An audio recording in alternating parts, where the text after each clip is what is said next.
आपके प्रश्नों का भी समाधान देना है। तो चलिए योगी जोगी से फास्ट मोड में रखेंगे सब कुछ।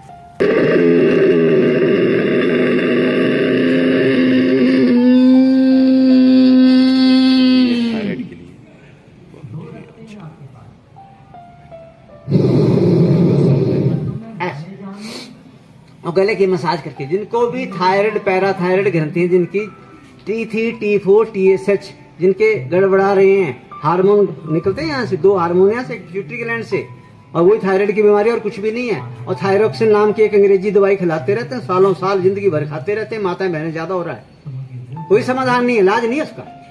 आपके पास है इलाज।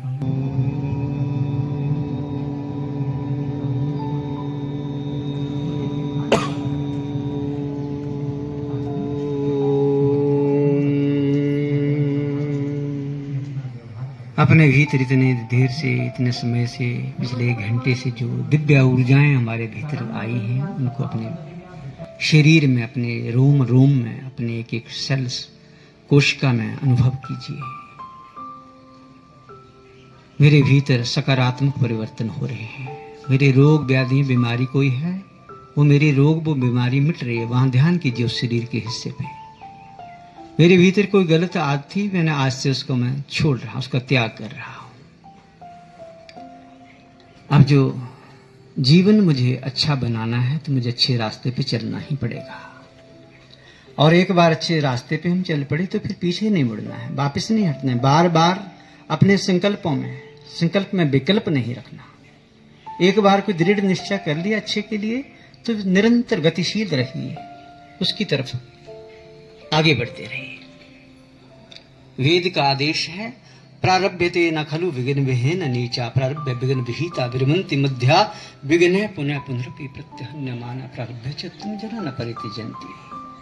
जी मैं समझता हूँ कि जब तक उनका शारीरिक विकास अच्छे से नहीं होगा तब तक बौद्धिक और मानसिक विकास संभव नहीं है।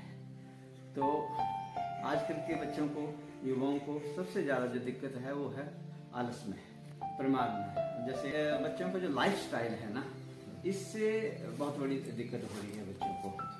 तो हम बच्चों को खाली शारीरिक व्यायाम नहीं करवाते, बच्चों को प्राणायाम के साथ में, योग के साथ साथ में, आसनों के साथ साथ में उनके भीतर जो बचपन से ही युवा अवस्था में जो विचार उनके मस्तिष्क के तंत्र में चाहिए, जो उनको आगे ले जा सकते हैं, जो उनके जीवन को उन्नत बना सकते हैं, वो भी देने का प्रयास कर सकते हैं, ताकि वो फिट रहें, बीमारियों से भी दूर रहें, और जो गलत रास्ते पे कई बार बच्चे अख्तियार कर लेते हैं उससे भी बचे रहें।